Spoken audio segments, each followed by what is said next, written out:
Think we should begin? Yeah. 2 blocks. Okay. Kum lernen a block Gemara. We are learning today the block of Zayin Amud Aleph, which is the first day of Rosh Hashanah. When we finish the block, we'll pause for a second, and then we'll start the block for the second day of Rosh Hashanah. Okay. A statement was made, and we're trying to work out what exactly the meaning of that statement is. So the Gemara says the statement was made that 3 lines from the bottom. 2 lines from the bottom. Everybody mute themselves. Suggest that the egg, when it emerges, it is completed. So we're trying to work out what exactly that statement meant. So we had a few pshatim before. Now the Gemara says, "Ela im yitzias nigno." You know what it means when it says that when it emerges, it's completed? And umigadeles efroichim. That the only time that eggs can actually produce a chick is if the egg left the hen. So then migadeles efroichim can raise chicks. The me'ima, but while if you shechted a hen and you found eggs in there, even though it's complete, those eggs will never turn to chicks. Says the Gemara, what exactly is the difference? When you're buying an egg and you're looking for an egg that can produce a chick, you have to make sure that the egg was actually laid, not that it was found whole inside the hen. Yehuda, there's a guy out there selling Beitza Daf. He was out there merchandising, and he said, "Who wants to buy the egg of a chicken that made noise?" In other words, it was laid. The man, and this person came along and wanted to buy it, and he cheated him, deceived him, and he actually gave him a whole egg. When the Zayin Amud Aleph, the very top of the page, he gave him a whole egg that came from the inside of the hen, and therefore he couldn't produce a chick. Also, so the buyer went to the Bami to complain. Amalahu, with the Zayin Amud Aleph, 2 lines from the top. Amalu, he said, Mekach Tasu. Bami ruled straight away. He was deceived. The sale unravels, is undone, and he has to reimburse him his full money. Says if Hadran give him back his full money, he's going to treat it. Isn't that obvious? He cheated him. Says no. I would have thought. I would have thought that this person, even though he asked for an egg that was laid so that it could produce a chick, he didn't really want an egg that produces a chick. Most people buy eggs, buy to consume the egg itself. So why did he ask for such an egg? Why did he say that? Because it has more flesh in it and so on. Therefore, that's why he asked for the egg that could produce a chick. So at the end of the day, what's the difference? The fact is he was deceived. The difference is whether he has to reimburse him the entire money, or you can say, look, you wanted a better quality egg. You wanted grade A, I gave you grade B. So all I should reimburse you is the difference between what you wanted and what you received. It is similar enough. I would have thought you just has to give him the difference. That he has to reimburse him completely. A similar story. A guy was going around saying, he was selling his merchandise, saying, who wants to have an egg that was fertilized by a rooster rather than just a battery egg or that was fertilized from the heat of the ground? Who wants it? This person bought it, but instead he was deceived because what he received was not an egg that was fertilized by a rooster, but rather an egg that came just from in a cage or a battery, which was the warmth of the ground. Also, the Kamanam came for the Bami. Amaluhu, he said to him, we ruled straight away. Listen, he was deceived. The whole deal falls apart. The Hadran reimbursed him his money. So he might cheat again. Obvious, he cheated it. No, I would have thought. At the end of the day, all he wants is an egg to consume. Why did he say a male egg that was fertilized by a rooster? Because it's fatter. The might come in. At the end of the day, what's the difference? He was deceived. The I would have thought instead of canceling the whole deal, you just have to reimburse him the difference of the better quality egg that he wanted and what he received. Kamash Malan is considered deception, he has to reimburse him. Some of the Rishonim say that what actually the Gemara is telling us is something else. The Gemara is saying when a Bezdin or a Rav Paskins so-and-so, sometimes he has to explain himself and sometimes he doesn't. If it's something that's not obvious, he has to explain why he ruled the way he ruled, especially when it comes to matters of money. He should explain why he ruled it. But if it's something that's very patently obvious, he doesn't have to explain why. So the Gemara asks, when he said reimbursing the money, why did he have to add the explanation of Mekach Tos? Isn't that obvious?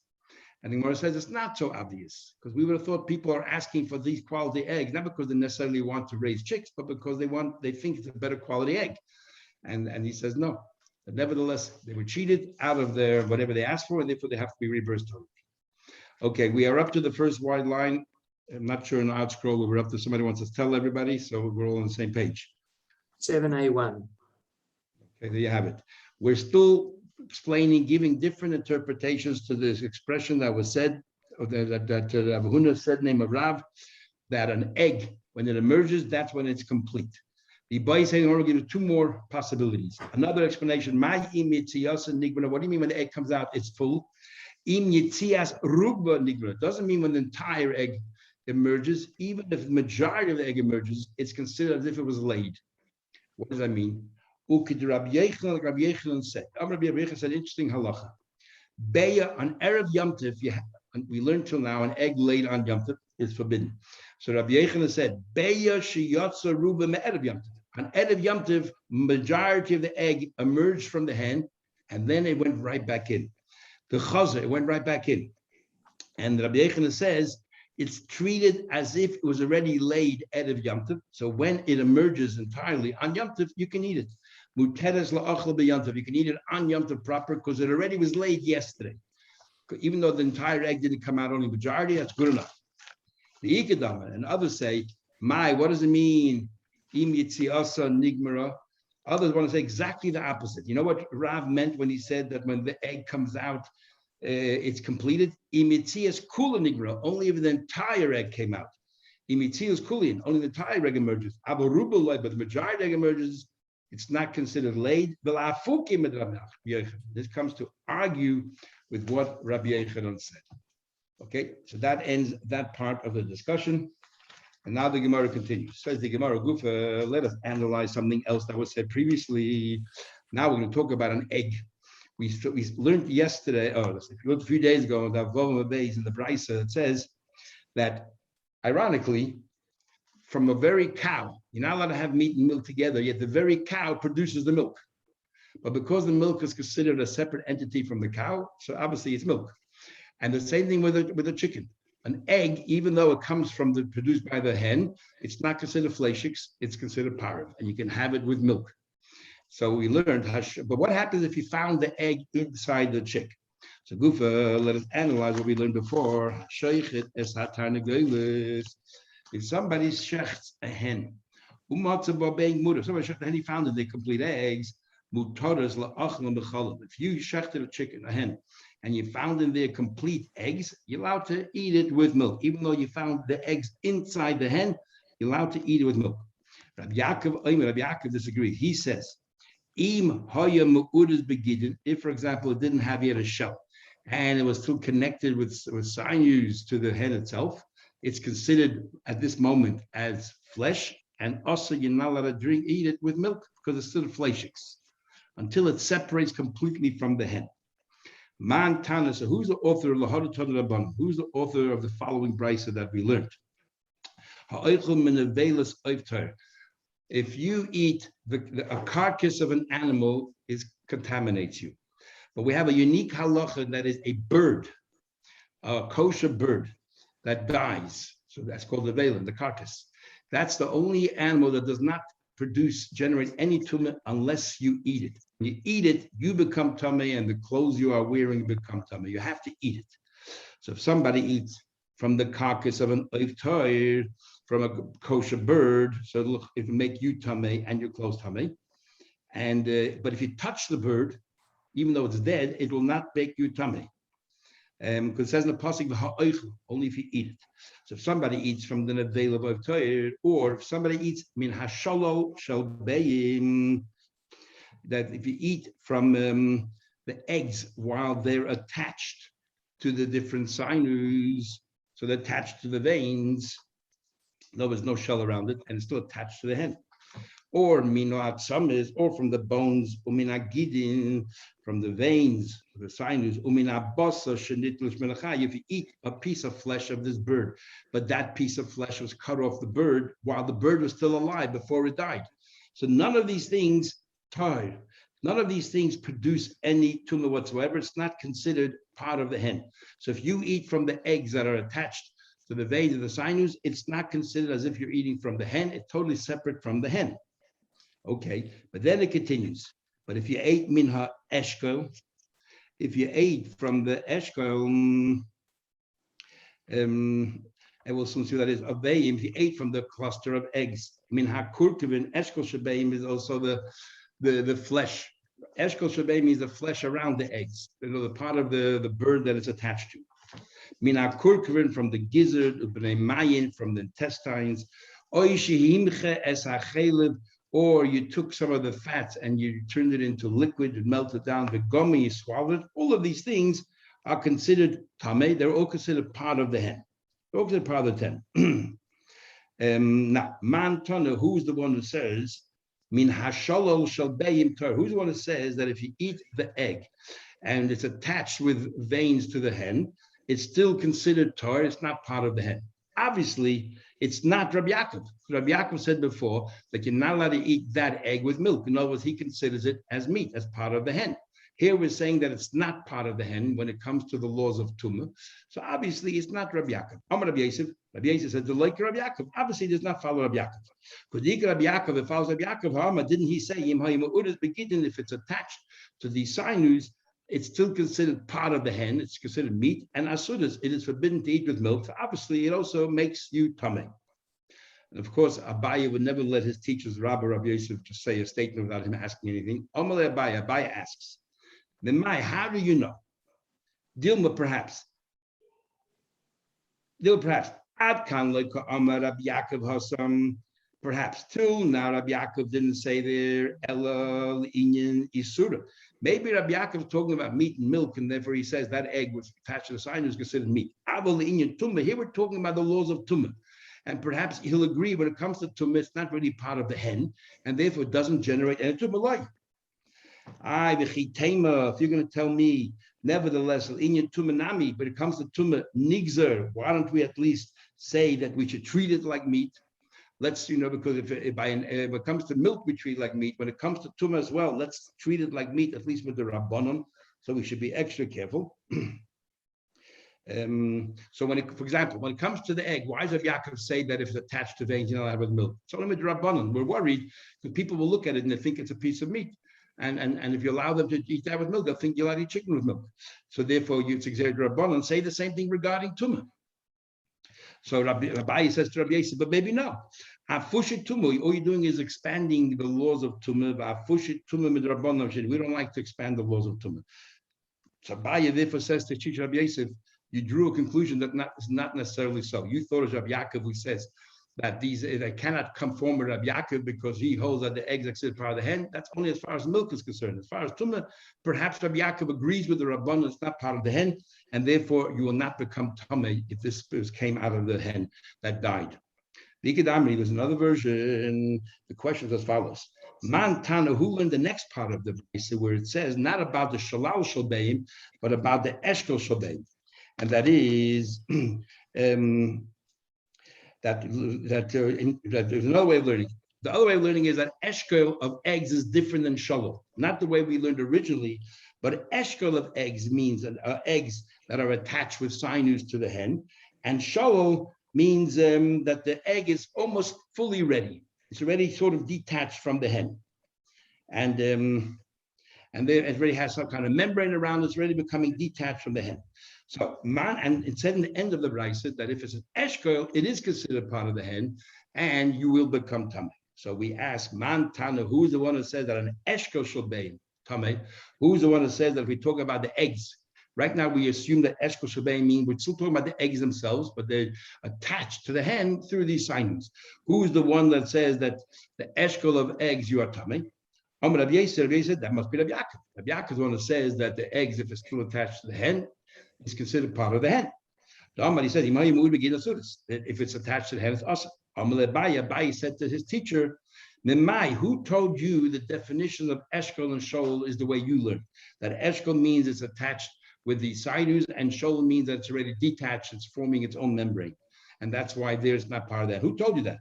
Maybe it's the way we learned before. Memai the eshkel mahanach the talya eshkel. Who told you eshkel means we're talking about the egg, and that's hanging suspended on the spine with all the sinews. Dilma eshkel gufe. We're talking about the hen itself, the part of the hen that's attached to the egg, and that's why it's considered part of the hen.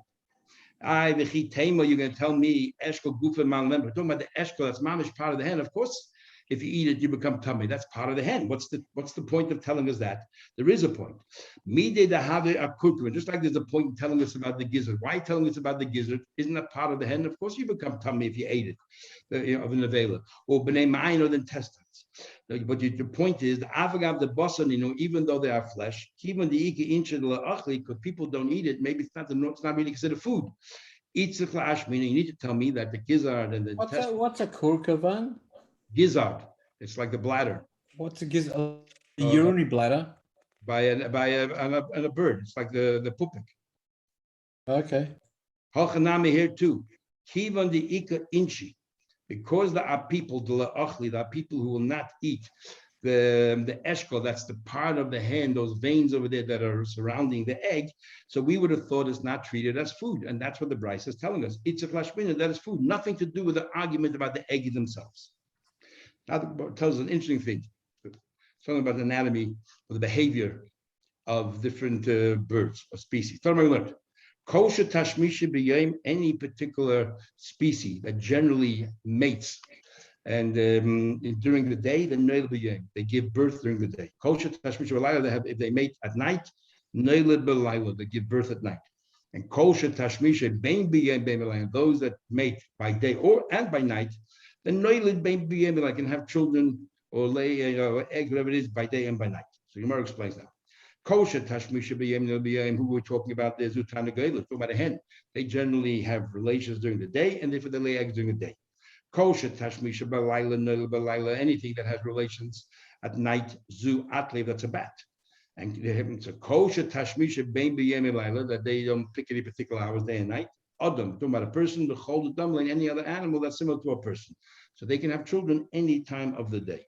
Says Gemara, let's focus on what you just said. You just said, Coach, what do we need to know this for? We need to know, that the eggs are laid during the day. Well, who cares? Says Gemara, it doesn't matter. Regarding a law that Rav Mori, the son of Kahana, relate to us. What happens if at night, you checked over there the cage of the hens before Yom Tov, you checked around everywhere to see if there were any eggs there. You didn't find any eggs. The following day, Heshkim, you woke up, and the following morning you woke up before dawn, and you found there an egg. He says, muteres, you can eat it, because since hens only mate during the day, they only lay during the day, and the day didn't start yet. So it couldn't have happened at night. It couldn't have been laid at night. Obviously, you didn't check thoroughly enough. It must have been buried somewhere you didn't see it. And therefore, it just got uncovered during the night. And therefore, it was laid before Yom Tov the previous day. You're allowed to eat it. Muteris. Says, how come? How can you rule that? You just told us he checked out the cage. Amer, so we're going to conclude, Loi Bodak Yafa Yafa. He didn't check it thoroughly enough. Even if he did check it thoroughly enough, and there was no egg there, but there's a possibility, we are so convinced that this hen will not lay any eggs at night. So the only possible explanation is, the alternative explanation is, Yasa Ruba, the majority of the egg came out already before Yom Tov, and then it's possible to come out during the night. The Chazar Havoi came back out at night, and then we'll follow Rabbi Yechon and says that in this case we treat it as if it was laid before Yom Tov.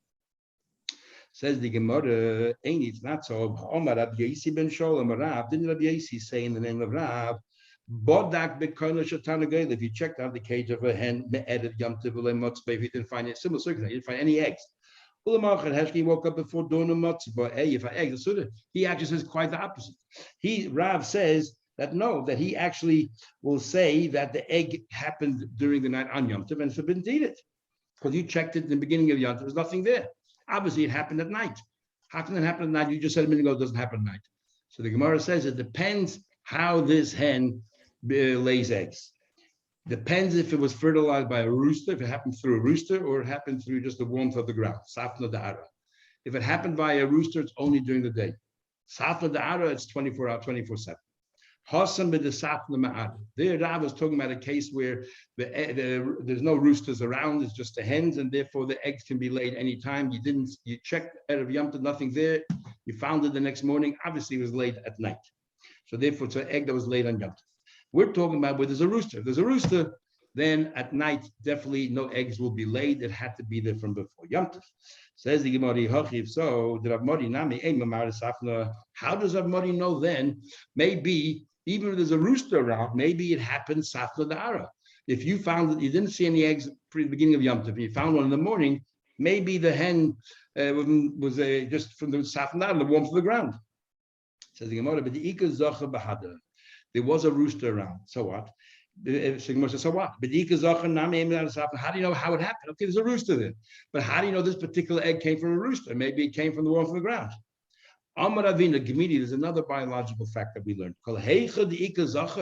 If the hen sees a rooster around, it's not going to get eggs from the warmth of the ground. It's going to wait for the rooster. Ad kama, how far away, what distance the rooster have to be before we say definitely it has to come from a rooster, and therefore it cannot be at night that this hen laid the egg. Amar Rav Gemara Mashmei Rav, Amar Rav Gamda Mashmei Rav, Gamda said name of Rav, Kol Heicha, wherever the Shama Kol the Yamama, if you can hear, if the rooster can hear the hen can hear the sound of the rooster during the day, because we know that at night sound travels a lot further during the day. During the day, there's a lot of competing noises. So sound doesn't travel so far. So during the day, if the hen can hear the rooster, then we know that it did not happen for Safra Da'ara. How far is that? Avad Rav Mori once replicated an incident at Shisen Bati. If the rooster was within a distance of 60 houses, the hen can hear it. And therefore, any egg that comes out of the hen definitely came from the rooster. And therefore, at night, it couldn't have laid any eggs. However, it's not so simple. The Ika Nara, even if the rooster is closer than that. What do you mean it came from the rooster? You mean it was fertilized or what? I mean, But that's exactly what we're saying. There's two ways that the hen can have eggs, either on its own or with a rooster. It can be asexual or sexual. So therefore, we're saying here is that a hen will not produce on its own if there's a rooster in the vicinity. Right. But even there's a rooster in the vicinity, and why it matters is, if you checked, there were no eggs at the beginning of Yom Tov, and you found an egg in the morning, if there's a rooster, the egg is before Yom Tov. Couldn't have been at night because nothing happens at night. But they don't lay eggs at night. If it's Safra Da'ara, then it could be at night just as well, and therefore it would be forbidden on Yom Tov.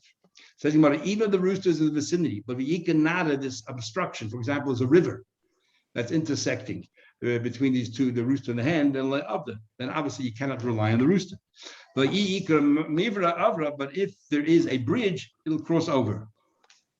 But if, for example, not a proper bridge, just a rope that you have to be a tightrope walker to walk across, then the rooster obviously will not cross, and then you can assume that it's Safna. But the Gemara disagrees. The Gemara says, Hava Ufta, there was a story once, but Avra Mitzvah, the rooster was so desperate, it crossed over on the rope to get to the hens.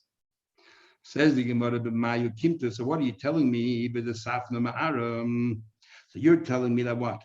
That if there's no rooster, we assume it came from Safna Da'ara, and therefore at night, it could have been late at night as well, and therefore it's forbidden on Yom Tov.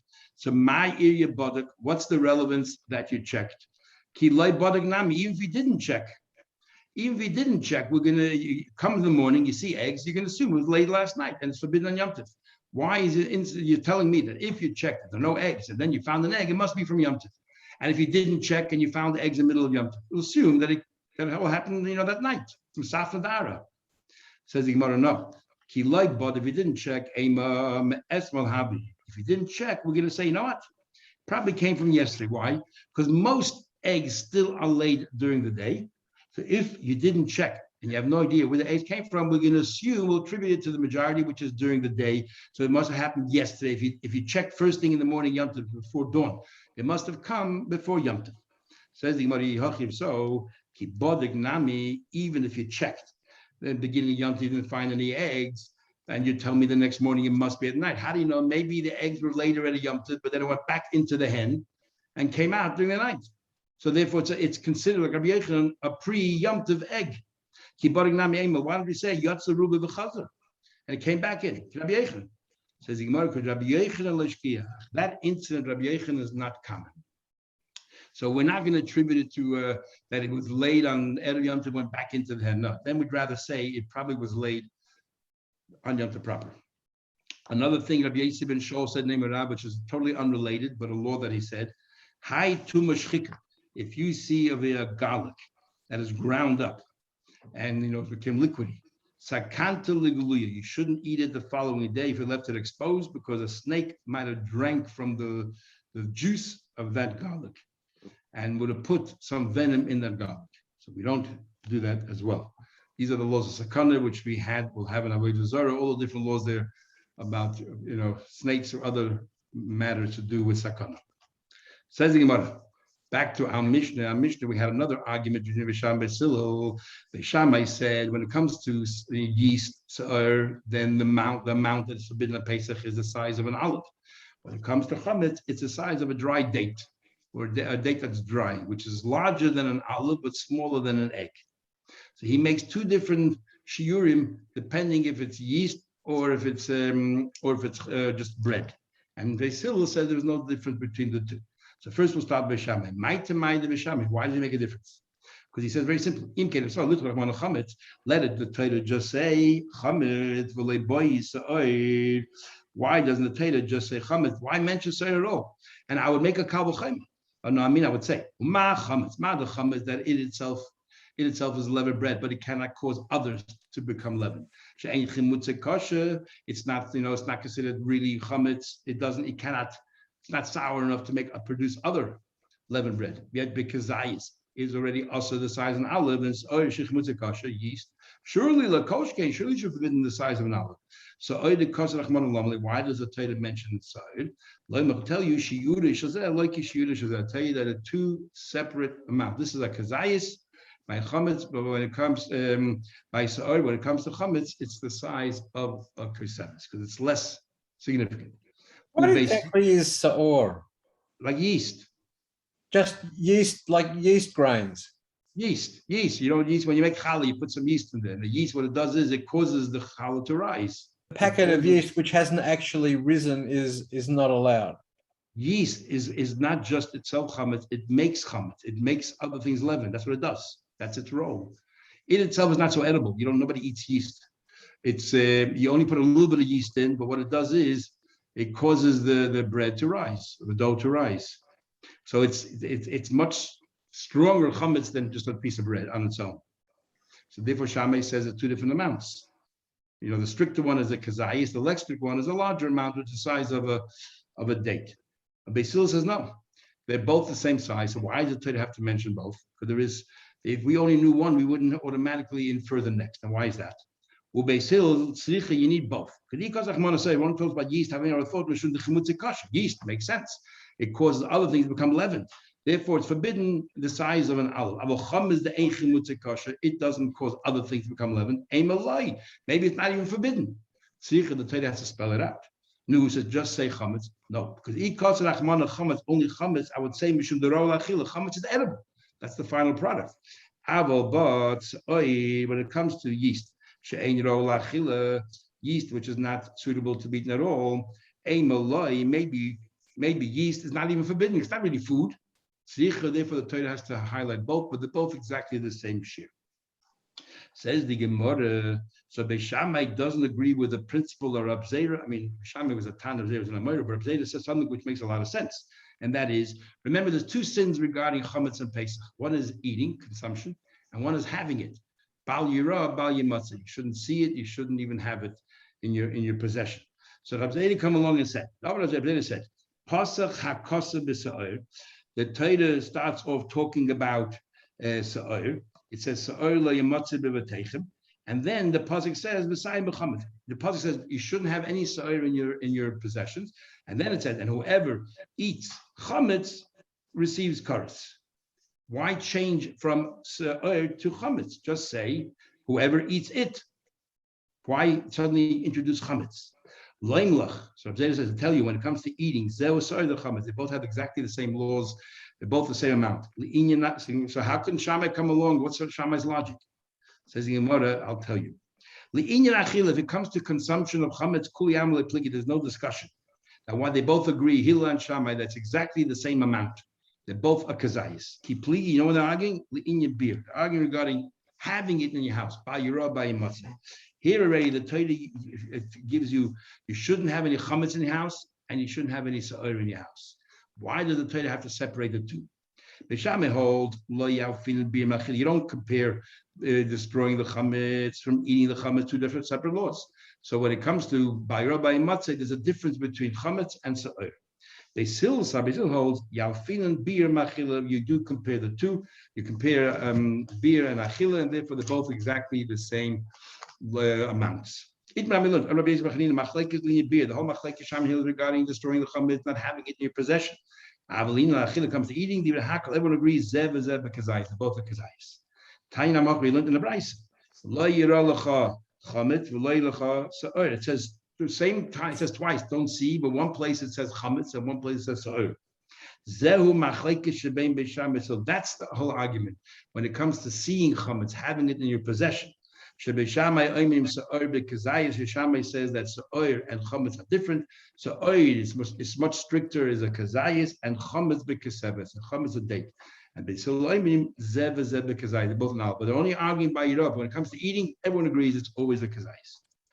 Then the Mishnah continued: if you shecht a chaya and oif and yomtiv, now a chaya, like a deer, venison, or a wild goat, is a mountain goat, and a bird.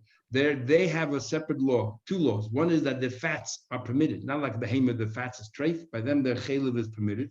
But there's another law that you have to cover the blood, kisei hadam. So our Mishnah said that Beishamai, again, another leniency. Beishamai says if you shechted these animals on Yom Tov, you can take a shovel and dig up dirt and cover to do the mitzvah of Kisi Hadam.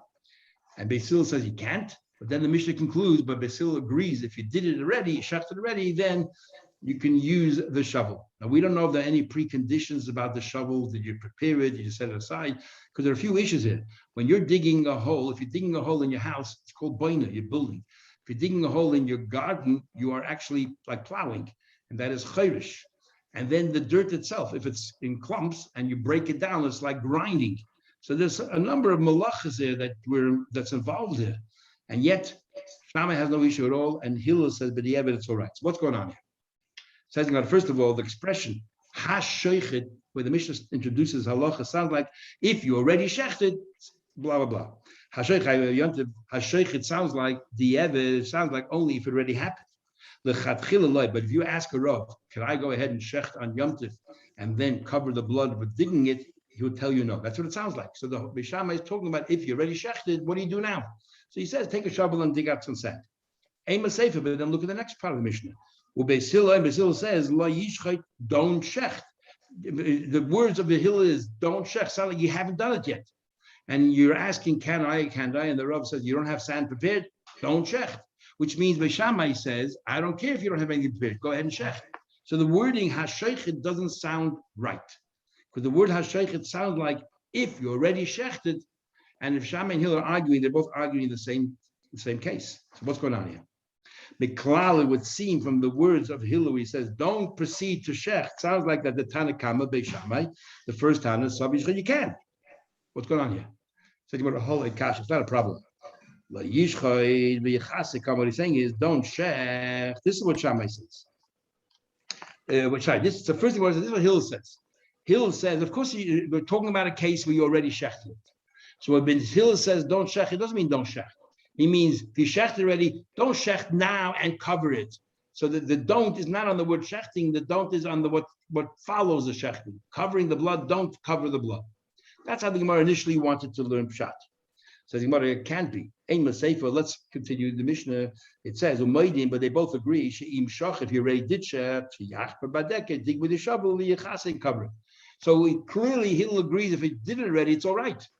So when Shammai and Hill are arguing in the beginning of the Mishnah, talking about a case where you haven't shechted it yet, and the question is, can I or can't I? Miklal dereisha lav the evidence. Not talking about a case that already happened. So what's this hasheichet? Amar Rabba says, and we'll have an argument between Rabba and Rabbi Yosef here. Rabba says, Hochi ka'amar, this is how you read the Mishnah. Hasheichet, if somebody wants to shecht, not that he already shecht, he wants to shecht, so he goes to his Rav and he says, Rav, it's Yom Tov, can I shecht? Shebol Malach, he comes to consult his Rav. Even though normally Hashoich means you did it already, here we have no choice. We have to learn, you haven't done it yet. You're going to Shecht, you come into Gesalt. Can I Shecht or not? And the problem is, why am I asking if I can Shecht? Because I don't really have sand prepared. I didn't set aside sand, sawdust, whatever it is, to cover the blood. Can I proceed to Shecht? Kate said, Bisham says, we tell him, Bisham says, we tell him, Shchait, go ahead and Shecht. Then Chafor, you can go ahead and dig, and Vikisa, and then cover the blood. You can do that. The mitzvah of Kisei Dam allows you to do that. Beis Hillel says, Lo Yishchait, do not Shecht. You don't have Why any is sand. that? Why is that mitzvah a mitzvah b'veira? We'll soon see what the debate here is, whether it's Naver or not. We'll soon see. Right now, well, I thought you were going to ask, why don't we say the mitzvah say pushes away the loisas? We'll soon see. So Hillel says you cannot check. The problem here is we're assuming right now the moment, all we're talking about is muktzah. You haven't prepared the sand. We're not talking yet about digging the hole and all that. You just haven't prepared the sand, so it's like muktzah. Beis Shammai says, no problem, I'm not worried about muktzah. And Beis Hillel says, yes, it is a problem. We're worried if you didn't prepare the sand, set aside the sand before Yom Tov, it is muktzah. Okay, so that's what Rabbah says. The discussion here is, you asked the Rav, you didn't have sand prepared. Rabbi Yosef says, Hachi Kamar. Rabbi Yosef says, very similar to Rabbah, one slight difference, and the Gemara will soon explain what exactly is their argument. Rabbi Yosef says, Hachi Kamar. Hashoichet, if this guy wants to shech, Shabali Malachi asks the rabbi, look, I have no sand prepared. Kate said, what should I do? What should we tell him? Beis Shammai says, tell him, Leich Chafoy, first dig. This is different than Rabbah. Rabbah said first shech, and then go ahead and dig for the sand, or shovel out some sand. But Rabbi Yosef, and Rabbi Yosef says, Beis Shammai says first dig, and then shchait. No, prepare the sand, then shecht, and then the kiss and cover it. And Beis Hillel says, lo yishchait, you should not shecht at all, unless you had sand prepared, otherwise it's muktzah. So Rabbi and Rabbi Yosef are arguing in how to understand Beis Shammai.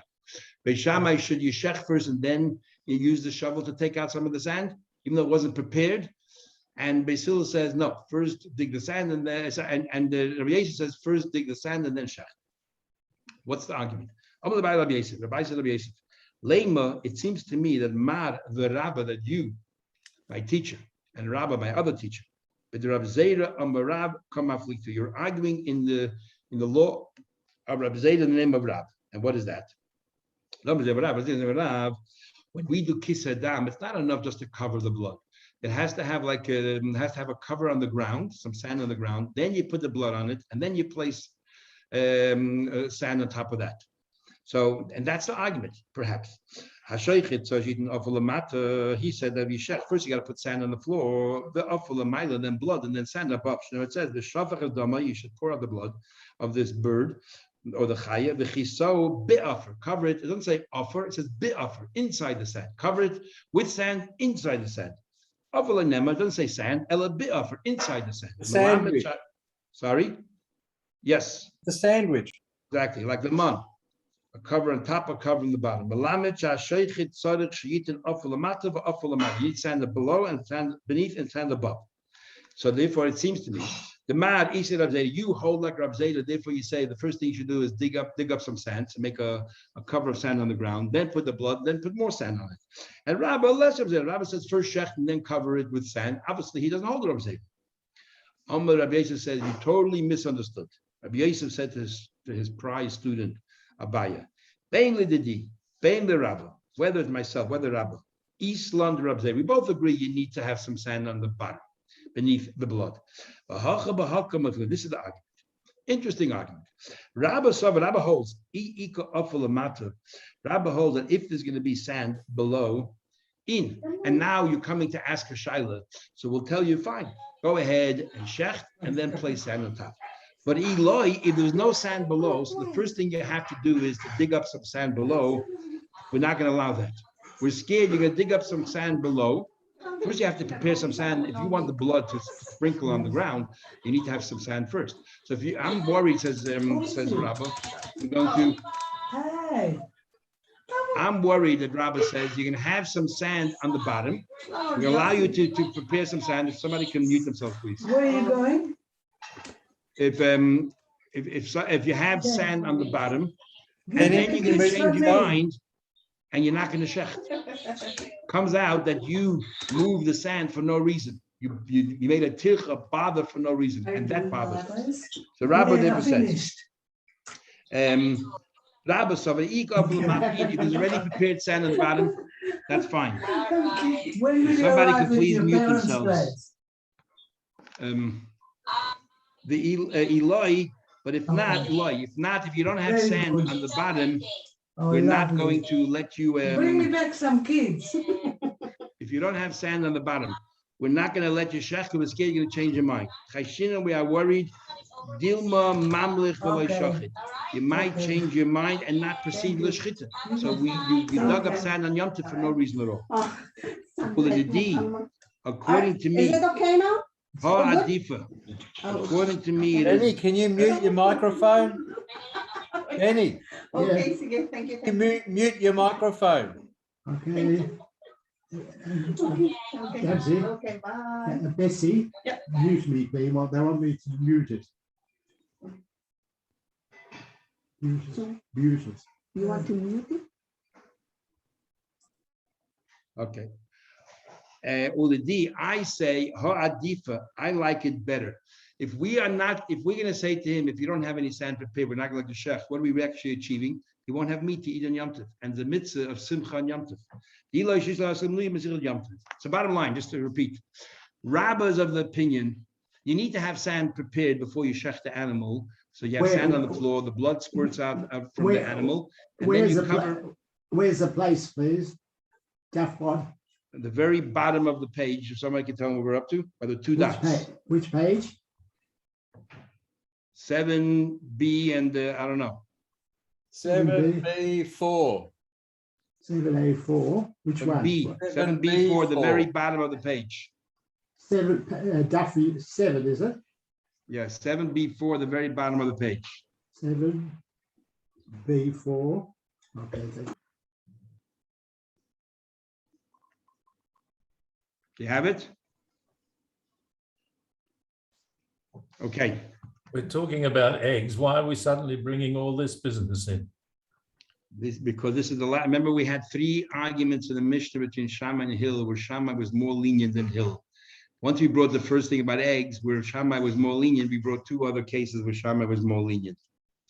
We're going to have a number of arguments of Shammai and Hill in this first parak in Masechta Be'ah.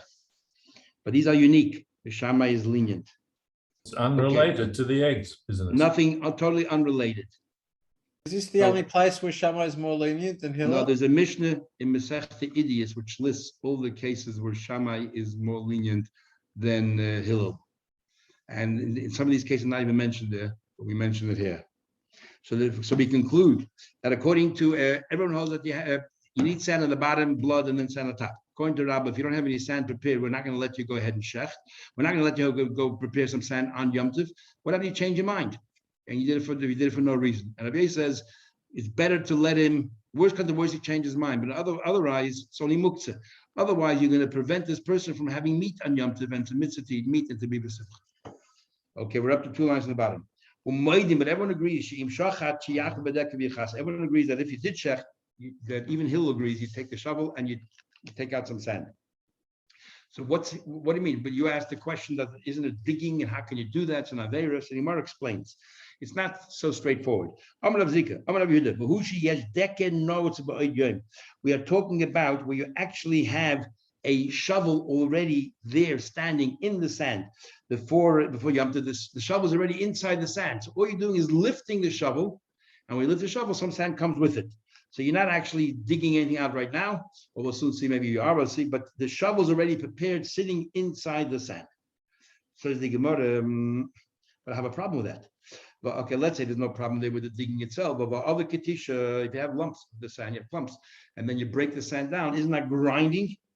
And so in other words, because you're telling us that the reason why you're allowed to dig the sand is not because, okay, you're digging on Yom Tov, but we don't care because the mitzvah aseh of covering the blood pushes away the negative, the lois aseh of making a hole. But you're telling us that's not the story.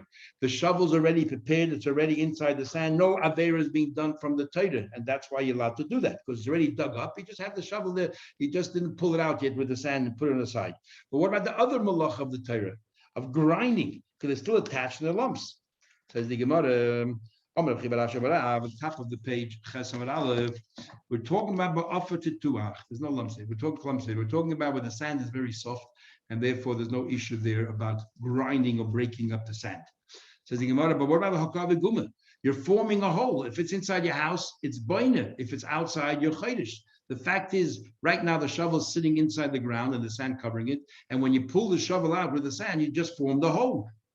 Says the Gemara, Rab Abba, like Rab Abba said, Rab Abba, if somebody digs a hole in Shabbos, all you need is the sand.